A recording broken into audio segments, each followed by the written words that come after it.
Assalamualaikum teman-teman. Hari ini aku membuat semur jengkol yang empuk banget, hemat gas, dan juga ngelupasin kulit hitamnya itu sangat mudah, yang benar-benar mempermudah hidupku dalam memasak jengkol. Ya Allah, aku pernah trauma masak jengkol gara-gara pas ngopekin kulitnya yang hitam itu, dia itu masuk ke sela jari kuku dan susah banget keluar, padahal udah dipakai gunting kuku, akhirnya ganjel di kulit dan bikin sakit. Tapi alhamdulillah aku nemu resep ini kemarin dan kayaknya aku bakalan masak jengkol terus karena udah tahu caranya. Lihat nih, baru direbus aja kulitnya udah pada ngelupas guys. Pokoknya segampang itu. Langsung aja yuk cara buatnya. Bahan-bahannya di sini aku punya setengah kilogram jengkol, tapi nanti yang aku bikin semur ini cuma 250 gram ya. Nah, jengkol ini udah di wadah dan di air ini udah 2 hari, jadi setiap sehari airnya diganti ya. Jadi aku rendam selama 2 malam ya. Kalau mau semalam juga boleh ya guys, itu bagus banget supaya kulitnya gampang banget ngelupas. Dan juga di sini ada garam 1 sendok teh dan kita pakai soda kue 1 sendok teh. Kemudian untuk bumbu semurnya, untuk takaran 1/4 kilo di sini aku punya 8 buah bawang merah, 5 buah cabai merah besar, 2 siung bawang putih, 3 siung kemiri. Kalau misalnya suka pedas, boleh ditambahkan rawit ya, karena semur ini nggak pedas ya. Beneran pedasnya tuh kerasa dikit doang. Lalu kecap manis secukupnya, gula merah setengah butir kecil, kemudian 1 sendok teh gula pasir, 1/4 sendok teh garam. Lalu di sini aku pakai 1 sendok makan saus tiram. Nah, ini kunci kekentalannya dan kelegitannya. Lalu di sini aku pakai masako ayam ya, kaldu bubuk secukupnya, nanti kita tes rasa ya. Pertama aku mau isi dulu airnya sekitar 1 liter ke dalam panci.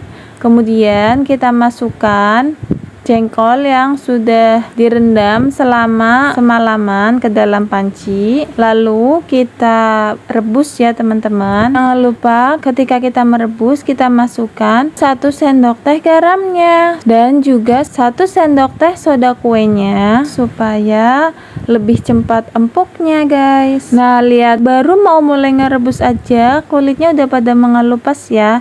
Ini karena perendaman dari kemarin itu guys, supaya hemat gas menggunakan teknik 7-30-7 ala Fah Umi Yasmin. Caranya, setelah panci ditutup, kita rebus selama 7 menit menggunakan api cenderung besar.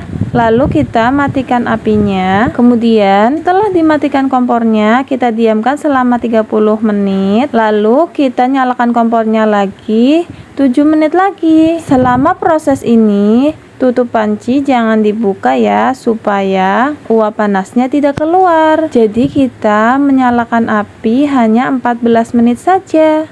Nah, ini prosesnya udah selesai 7.37. Kita buka ya, aku mau lihat dulu beneran empuk enggak. Beneran udah empuk guys. Sekarang kita tunggu dingin dulu supaya nanti ngegebreknya tuh nggak terlalu panas ya. Sambil menunggu aku mau bikin bumbunya dulu. Nah, bumbu halusnya tinggal kita masukin. Mau pakai chopper boleh, blender boleh, mau ulek manual juga boleh ya teman-teman. Kita blender aja seperti biasa sampai halus. Cabai bawang kemirinya udah dihalusin semua. Sekarang kita sisihkan dulu ya. Oh iya, tadi aku beri sedikit air ketika menghaluskannya. Nah, sekarang aku mau ngegeprekin si jengkolnya. Nah, ini jengkolnya diangkat udah pada ngelupas ya guys, jadi nggak perlu repot deh buat ngelupasin kulitnya lagi. Nah, nih dibuka juga udah gampang banget. Sekarang geprek cukup sekali 2 kali aja ya guys, supaya nggak hancur.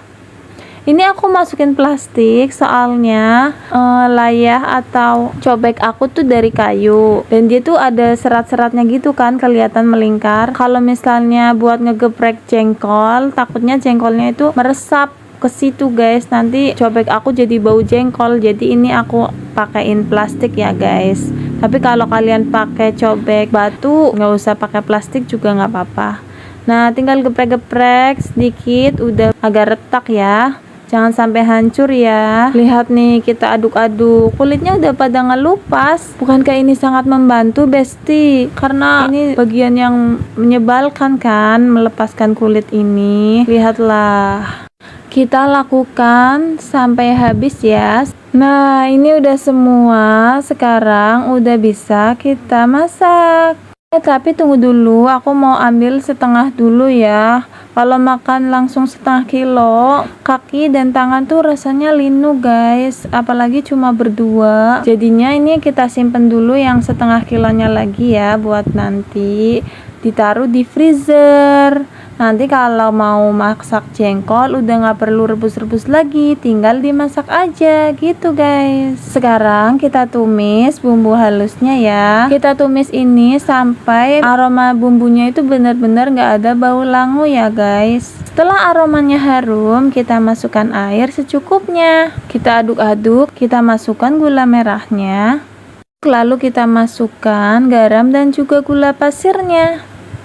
Kemudian kita masukkan kecapnya sesuai selera ya. Nanti misalnya tes rasa kurang manis, kurang coklat, bisa ditambahkan lagi. Lalu kita juga masukkan saus tiramnya. Saus tiramnya aku pakai sekitar setengah sendok makan atau 1 sendok teh ya. Kemudian kita beri kaldu bubuk secukupnya dulu. Ini aku masukin sekitar setengah sendok teh dulu ya.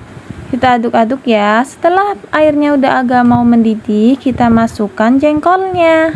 Lalu kita masak ini sampai airnya surut dan juga meresap ke dalam jengkolnya. Ketika memasak, jangan lupa dites rasa supaya rasanya pas ya, sesuai selera kita. Nah, di sini aku nambahin kecap dan juga kaldu bubuknya ya. Nah, ini rasanya udah pas, mantap. Airnya juga udah surut dan bumbunya udah menyerap ke jengkolnya. Sekarang sudah bisa kita angkat. Ini dia hasilnya teman-teman. Ini rasanya enak banget. Pokoknya kalian harus cobain deh. Ini tuh rasanya empuk. Pokoknya kata suami kali ini jengkol aku tuh beneran enak banget. Gak kayak sebelumnya karena mungkin cara ini ya, karena ini aku baru nemu resep ini di Cookpad dan udah banyak yang nge-recook, katanya enak banget, makanya aku cobain resep pakai saus tiram dan juga pakai baking soda. Itu bumbunya meresap banget guys, manis, gurih, legit bercampur jadi satu. Dimakan pakai nasi anget bikin gak bisa berhenti ngunyah deh.